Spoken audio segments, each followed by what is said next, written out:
भारत में निर्माण की बात कितनी पुरानी है यह कोई नहीं बता पाएगा, परंतु यहां विध्वंस की शुरुआत तभी हो गई थी जब पहला इस्लामिक हमला भारत पर हुआ। इसमें कितने ही मंदिरों को तोड़ा गया, मिटाया गया, वहां पर कब्जा किया गया। वहां अलग अलग तरह के ढांचे बनाए गए और उन पर अपनी मोहर लगा दी गई और मूर्ति पूजकों को या तो मार दिया गया या उन्हें धर्म बदलने पर मजबूर कर दिया गया। भारत एक सांस्कृतिक देश न जाने कितने लंबे समय से है। जब विदेशी धरतियों पर लोगों ने भाषा का ए भी नहीं सीखा था, तब भारत में ग्रंथ लिखे जा चुके थे, परंतु इसकी सांस्कृतिक और आध्यात्मिक सोच को शिल्पकारों ने अपने औजारों से इस तरह से तराशा कि आज भी दुनिया को हैरान करता है। भारत के अतीत को देखना है तो देखिए इसके बने हुए उन समृद्ध मंदिरों को, देखिए इसके किलों को और भारत की संरचनात्मकता का प्रदर्शन करने वाले महलों को, जिन्हें ढहाने के प्रयास तो बार बार होते रहे, पर आज भी भारतीय इतिहास और भारतीय भूमि पर विदेशी लुटेरों की उसे बर्बरता की कहानी बताते हैं, जो न तो इतिहासकार बताते हैं और न ही बताता है हमारा पाठ्यक्रम। भारत पर हमले सिर्फ लूटने के लिए नहीं हुए थे, बल्कि भारत को तबाह करने, इसकी संस्कृति का समूल विनाश करने के लिए भी हुए थे, जो आज भी जारी है। वो भारत को एक ऐसा राष्ट्र बनाना चाहते थे जहां लूटना, मारना, किसी इमारत को ढहाना, कटे हुए शिरों के ढेर लगाना, औरतों और बच्चों को खरीदना और बेचना जहां की संस्कृति बन जाए। जैसा संदेश खाली में आपने अभी भी देखा, जैसी सभ्यता से वो लोग आए थे, वहां ऐसा करना तो बहादुरी थी। और आज भी लोग उन लुटेरों, इस्लामिक हमलावरों को अपनी आदर्श मानते हैं, जिन्होंने उनकी ही भूमि पर, उनके पूर्वजों पर हमला किया, उनकी इज्जत को तार तार किया, उनका सब कुछ लूट लिया, उन्हें मौत के हवाले कर दिया। पाकिस्तान जो भारत का हिस्सा था, वो आज भी बाबर, हुमायूं, अकबर, औरंगजेब, मोहम्मद बिन कासिम, महमूद गजनवी, अब्दाली जैसे लुटेरों और बच्चों, औरतों, बूढ़ों के हत्यारों को अपना आदर्श मानकर अपनी स्कूली शिक्षा में पढ़ाते हैं। आप सोचिए देश कहां जाएगा। भारत में बहुत लोग उनके समर्थक और प्रशंसक आज भी हैं, जो भारत भूमि के लिए सबसे बड़ा नुकसान है। जो धन संपदा लूट कर ले गए थे, शायद वापस आ सकती है, कमाई जा सकती है, परंतु इस सांस्कृतिक विनाश को यहीं पर नहीं रोका गया तो ये आगे जाकर संपूर्ण राष्ट्र का विनाश हो सकता है। हमने सही को गलत और गलत को अत्युत्तम मान लिया है। भारत में निर्माण की कला तो हजारों साल पुरानी है, पर इसमें तोड़फोड़ की शुरुआत होती है पहले इस्लामिक हमले के साथ, जो मंदिरों से नफरत और मूर्ति पूजकों को काफिर कहकर उनका नामो निशान मिटाना चाहते थे। वो लुटेरे नहीं थे, वो एक योजना का हिस्सा थे, जिसमें उनके आका उन्हें हुक्म दिया करते थे, जिसमें एक ऐसी सभ्यता का प्रचार करना शामिल था जिसे असभ्यता का पर्यायवाची कहेंगे तो गलत नहीं होगा। आज हम आपको भारत के मंदिरों की कहानी बताएंगे। वो सुनाने वाले हैं आपको उस रोती बिलखती संस्कृति के उस अंश को, उस भाग को, जो या तो पुनर्निर्माण के बाद फिर से बनाए गए हैं या फिर आज भी जर्जर हालत में पड़े हैं, अपने समय का बदलने की प्रतीक्षा कर रहे हैं। भारत में 7वीं सदी के प्रारंभ से मुस्लिम आक्रांताओं का आक्रमण प्रारंभ हो चुका था और यहीं से शुरू हो चुकी थी विध्वंस की कहानी। यहां उन्होंने सोना, चांदी आदि दौलत लूटने और इस्लामिक शासन की स्थापना करने के उद्देश्य से आक्रमण किए। 7वीं से लेकर 16वीं सदी तक लगातार हजारों हिंदू, जैन और बौद्ध मंदिरों को तोड़ा और लूटा गया। उनमें से कुछ ऐसे थे जो विशालतम होने के साथ ही भारतीय अस्मिता, पहचान और सम्मान से जुड़े थे। ऐसे ही कई मंदिरों को हमने इस लिस्ट में शामिल किया है और आज की वीडियो में हम उन्हीं चुनिंदा मंदिरों की बात करेंगे। उससे पहले वीडियो को लाइक कर दें और चैनल को सब्सक्राइब जरूर कर दें। सबसे पहले बात करते हैं मार्तंड सूर्य मंदिर के, अनंतनाग, कश्मीर। कश्मीर घाटी में लगभग 8वीं शताब्दी में बने ऐतिहासिक और विशालकाय मार्तंड सूर्य मंदिर को मुस्लिम शासक सिकंदर बुतशिकर ने तुड़वाया था। पुरातत्व सर्वेक्षण विभाग के अनुसार इस मंदिर को करकोटा समुदाय के राजा ललितादित्य मुक्तपीड़ा ने 725 से 761 ईस्वी के दौरान बनवाया था। यह कश्मीर के पुराने मंदिरों में शुमार होता है और श्रीनगर से 60 किलोमीटर दूर दक्षिणी कश्मीर के अनंतनाग जिले में है। यह मंदिर अनंतनाग से पहलगाम के बीच मार्तंड नाम के स्थान पर स्थित एक पठार पर है, जिसे मटन कहा जाता है। मुस्लिम इतिहासकार हसन ने अपनी पुस्तक हिस्ट्री ऑफ कश्मीर में कश्मीरी जनता का धर्मांतरण किए जाने का जिक्र कुछ इस तरह से किया है। सुल्तान बुतशिकर ने सन 1393 ने पंडितों को सबसे ज्यादा दबाया। उसने 3 खिरबार यानी 7 मन, 1 मन 40 किलो का होता है, जनेऊ को इकट्ठा किया था, जिसका मतलब है कि इतने पंडितों ने धर्म परिवर्तन कर लिया था या मारे गए थे। हजरत अमीर कबीर, तत्कालीन धार्मिक नेता, ने यह सब अपनी आंखों से देखा। उसने मंदिर नष्ट किया और बेरहमी से कत्लेआम किया। और उससे भी बड़ी बात, आजाद भारत में एक फिल्म आई थी थोड़े दिन पहले, जिसमें इसे शैतान का घर करके फिल्म में दिखाया गया था। और फिल्म में कहानी दिखाई गई थी एक कश्मीरी मुसलमान की। फिल्म का हैदर नाम था। देख लीजिएगा, उसमें जो मंदिर दिख रहा है आपको, जिसे शैतान का घर कहा गया है, वही मंदिर है मोढेरा का सूर्य मंदिर, पाटन, गुजरात। यह मंदिर गुजरात के अहमदाबाद से लगभग 100 किलोमीटर की दूरी पर पुष्पावती नदी के तट पर स्थित है, जबकि पाटन नामक स्थान से 30 किलोमीटर दक्षिण की ओर मोढेरा नामक गांव में नदी के तट पर प्रतिष्ठित है। इसका निर्माण सूर्यवंशी सोलंकी राजा भीमदेव प्रथम ने 1026 ईस्वी में करवाया था। मुस्लिम आक्रांता अलाउद्दीन खिलजी के आक्रमण के दौरान इस मंदिर को काफी नुकसान पहुंचा था। यहां पर उसने लूटपाट की और मंदिर की अनेक मूर्तियों को खंडित कर दिया। काशी विश्वनाथ मंदिर, वाराणसी, उत्तर प्रदेश। 12 ज्योतिर्लिंगों में प्रमुख काशी विश्वनाथ मंदिर अनादिकाल से काशी में है। इसका उल्लेख महाभारत और उपनिषद में भी किया गया है। 1100 ईसा पूर्व राजा हरिश्चंद्र ने जिस विश्वनाथ मंदिर का जीर्णोद्धार करवाया था, उसका सम्राट विक्रमादित्य ने पुनः जीर्णोद्धार करवाया था। इस मंदिर को 1194 में मोहम्मद गोरी ने लूटने के बाद तोड़वा दिया था। इसे फिर से बनाया गया, लेकिन एक बार फिर से सन 1447 में जौनपुर के सुल्तान महमूद शाह द्वारा तोड़ दिया गया। पुनः सन 1585 ईस्वी में राजा टोडरमल की सहायता से पंडित नारायण भट्ट द्वारा इस स्थान पर फिर से एक भव्य मंदिर का निर्माण किया गया। इस भव्य मंदिर को सन 1632 में शाहजहां ने आदेश पारित कर इसे तोड़ने के लिए सेना भेजी, लेकिन हिंदू के प्रबल प्रतिरोध के कारण विश्वनाथ मंदिर के केंद्रीय मंदिर को तोड़ न सके, लेकिन काशी के 63 अन्य मंदिर तोड़ दिए गए। Doctor A.S. भट्ट ने अपनी किताब दान हरावली में इसका जिक्र किया है कि टोडरमल ने मंदिर का पुनः निर्माण 1585 में करवाया था। 18 अप्रैल 1669 को औरंगजेब ने एक फरमान जारी कर काशी विश्वनाथ मंदिर ध्वस्त करने का आदेश दिया। यह फरमान एशियाटिक लाइब्रेरी कोलकाता में आज भी सुरक्षित है। उस समय के लेखक साइकी मुस्तईद खां द्वारा लिखित मासिदे आलमगिरी में इस ध्वंस का वर्णन किया गया है, जिसे वो अपनी सबसे बड़ी उपलब्धि मानते थे। औरंगजेब के आदेश पर यहां का मंदिर तोड़कर एक ज्ञानवापी मस्जिद बनाई गई। 2 सितंबर 1669 को औरंगजेब को मंदिर तोड़ने का पूरा काम होने की सूचना दी गई। औरंगजेब ने प्रतिदिन हजारों ब्राह्मणों को मुसलमान बनाने का आदेश भी पारित किया था। आज उत्तर प्रदेश के 90% मुसलमानों के पूर्वज ब्राह्मण हैं। सन 1752 से लेकर सन 1780 के बीच मराठा सरदार दत्ताजी सिंधिया व मल्हार राव होलकर ने मंदिर मुक्ति के प्रयास किए। 7 अगस्त 1770 ईस्वी में महादजी सिंधिया ने दिल्ली के बादशाह आलम शाह से मंदिर तोड़ने की क्षतिपूर्ण वसूली करने का आदेश जारी कर लिया, परंतु तब तक काशी पर ईस्ट इंडिया कंपनी का राज हो गया था, इसलिए मंदिर का नवीनीकरण रुक गया था।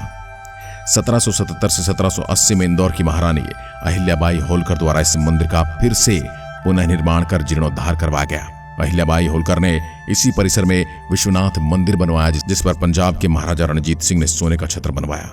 ग्वालियर की महारानी बैजाबाई ने ज्ञानवापी का मंडप बनवाया और महाराजा नेपाल ने वहां विशाल नंदी प्रतिमा स्थापित करवाई। सन 1809 में काशी के हिंदुओं ने जबरन बनाई गई मस्जिद पर कब्जा कर लिया था, क्योंकि यह संपूर्ण क्षेत्र ज्ञानवापी मंडप का क्षेत्र है, जिसे आजकल ज्ञानवापी मस्जिद कहा जाता है। 30 दिसंबर 1810 को बनारस के तत्कालीन जिला दंडाधिकारी मिस्टर वॉटसन ने वाइस प्रेसिडेंट इन काउंसिल को एक पत्र लिखकर ज्ञानवापी परिसर हिंदुओं को हमेशा के लिए सौंपने के लिए कहा था, लेकिन ये कभी संभव नहीं हो पाया, जिसका अभी अभी जीर्णोद्धार एक बार फिर से भारत के प्रधानमंत्री नरेंद्र मोदी ने करवाया है। इतिहास की किताबों में 11 से 15वीं सदी के कालखंड में मंदिर का जिक्र और उसके विध्वंस की बातें ही सामने आती हैं। मोहम्मद तुगलक 1325 के समकालीन लेखक जिनप्रभ सूरी ने किताब विविध कल्प तीर्थ में लिखा है कि बाबा विश्वनाथ को देव क्षेत्र कहा जाता था। लेखक फ्यूरर ने भी लिखा है कि फिरोज शाह तुगलक के समय कुछ मंदिर मस्जिद में तब्दील हुए थे। 1460 में वाचस्पति ने अपनी पुस्तक तीर्थ चिंतामणि में वर्णन किया है कि अविमुक्तेश्वर और विश्वेश्वर एक ही लिंग है। कृष्ण जन्मभूमि मथुरा, उत्तर प्रदेश। मथुरा में भगवान कृष्ण की जन्मभूमि है और उसी जन्मभूमि के आधे हिस्से पर बनाई गई ईदगाह। औरंगजेब ने 1660 में मथुरा में कृष्ण मंदिर को तुड़वाकर ईदगाह बनवाई थी। जहां भगवान कृष्ण का जन्म हुआ, वहां पहले वह कारागार हुआ करता था। यहां पहला मंदिर 80 से 57 ईसा पूर्व बनाया गया था, जब बहुत सारे मजहब और रिलीजन तो दुनिया में आए भी नहीं थे। इस संबंध में महाक्षत्रप सौदास के समय के एक शिलालेख से ज्ञात होता है। किसी वसु नामक व्यक्ति ने यह मंदिर बनवाया था, जिसके बहुत काल के बाद दूसरा मंदिर विक्रमादित्य के काल में बनवाया गया था। जिस विक्रमादित्य को हम सिर्फ विक्रम बेताल की कहानियों से जोड़कर देखते हैं, उनका योगदान हमारी संस्कृति और राष्ट्र के निर्माण में बहुत ज्यादा रहा है, परंतु आपने कभी पढ़ा नहीं होगा। इस भव्य मंदिर को सन 1017 से 18 ईस्वी में महमूद गजनवी ने तोड़ दिया था। बाद में से महाराजा विजयपाल देव के शासन में सन 1150 ईस्वी में जज नामक किसी व्यक्ति ने बनवाया। यह मंदिर पहले की अपेक्षा और भी विशाल था, जिसे 16वीं शताब्दी के आरंभ में सिकंदर लोधी ने नष्ट करवा दिया। ओरछा के शासक राजा वीर सिंह जूदेव बुंदेला ने पुनः इस खंडर पड़े स्थान पर एक भव्य और पहले की अपेक्षा विशाल मंदिर बनवाया, जिसके संबंध में कहा जाता है कि यह इतना ऊंचा और विशाल था कि आगरा से दिखाई देता था। लेकिन इसे भी मुस्लिम शासकों ने सन 1660 में नष्ट कर इसकी भवन सामग्री से जन्मभूमि के आधे हिस्से पर एक भव्य ईदगाह बना दी, जो कि आज भी विद्यमान है। 1669 में इस ईदगाह का निर्माण कार्य पूरा हुआ था। इस ईदगाह के पीछे ही महामना पंडित मदन मोहन मालवीय जी के प्रेरणा से पुनः एक मंदिर स्थापित किया गया। लेकिन अब यह विवादित क्षेत्र बन चुका है, क्योंकि जन्मभूमि के आधे हिस्से पर ईदगाह है और आधे पर मंदिर। राम जन्मभूमि अयोध्या, उत्तर प्रदेश। भगवान राम की पवित्र नगरी अयोध्या हिंदुओं के लिए बहुत महत्वपूर्ण है। यहाँ पर भगवान राम का जन्म हुआ था। ये राम जन्मभूमि है। राम एक ऐतिहासिक महापुरुष थे और इसके पर्याप्त प्रमाण भी हैं।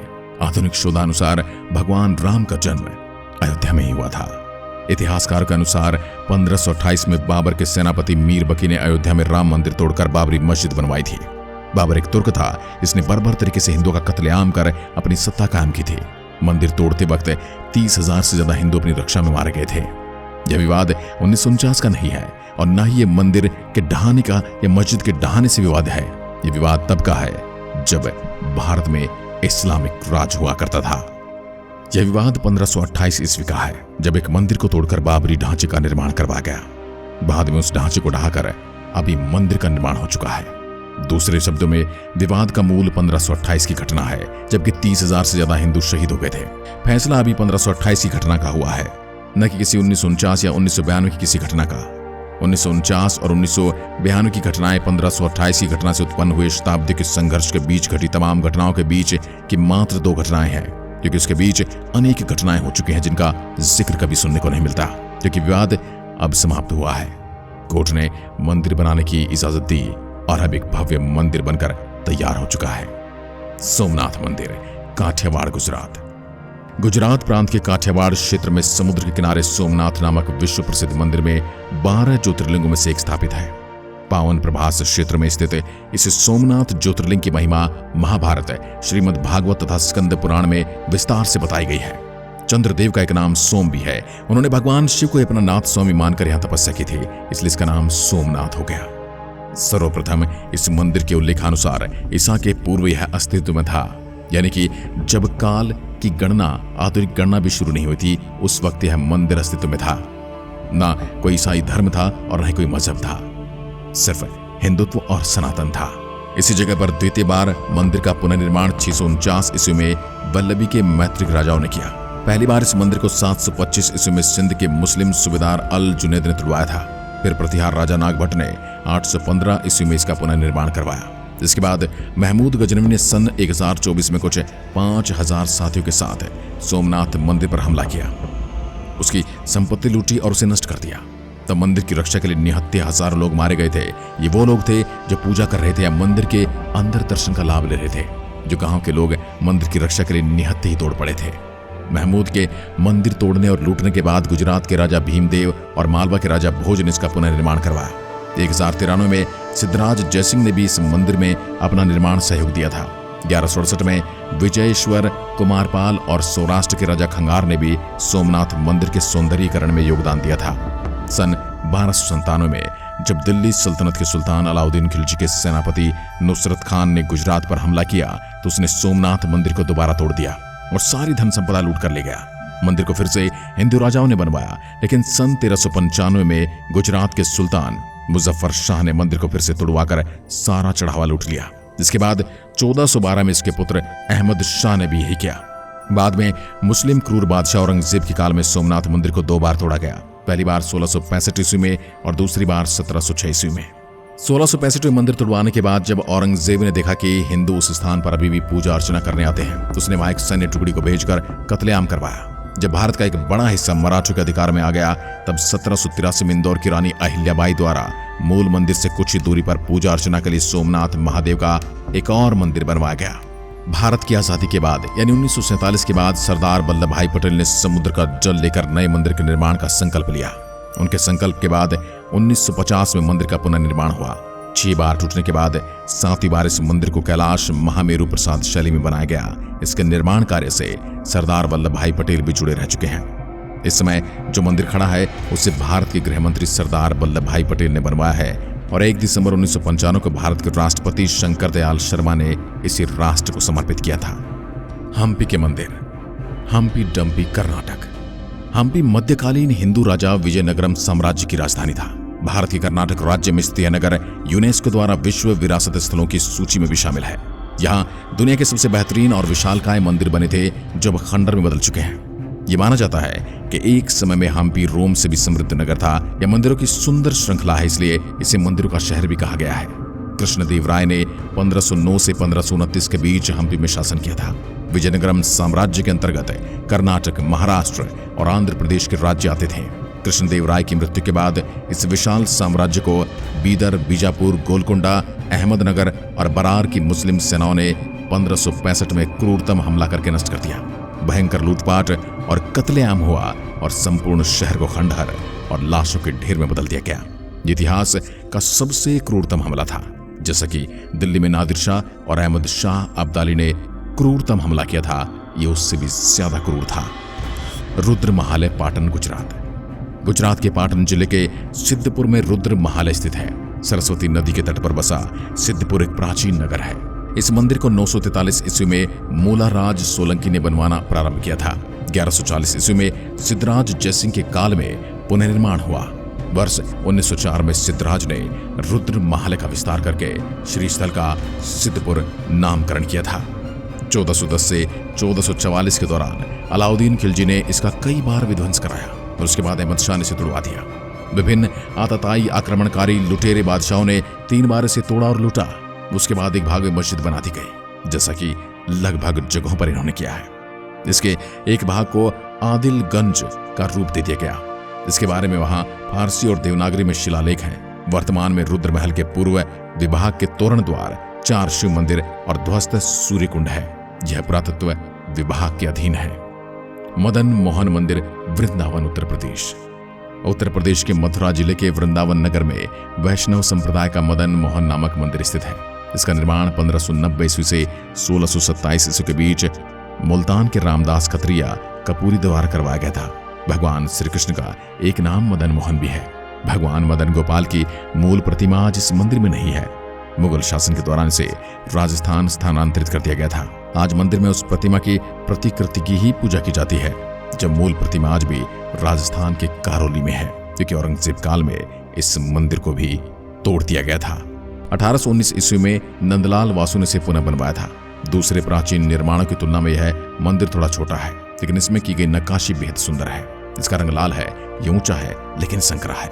हालांकि इसे देखकर आपको भव्यता और दिव्यता का अनुभव अवश्य होगा। मीनाक्षी मंदिर, मदुरई, तमिलनाडु। मीनाक्षी मंदिर तमिलनाडु राज्य के मदुरई शहर में स्थित एक भव्य, दिव्य और प्रसिद्ध मंदिर है। मीनाक्षी मंदिर भगवान शिव और देवी पार्वती, जो मीनाक्षी के नाम से जानी जाती थी, को समर्पित है। यह मंदिर 2500 साल पुराने शहर मदुरई का दिल और जीवन रेखा है। यहाँ स्थित यह मंदिर बहुत ही प्राचीन था। कहते हैं कि सर्वप्रथम इस मंदिर की स्थापना राजा इंद्र ने की थी।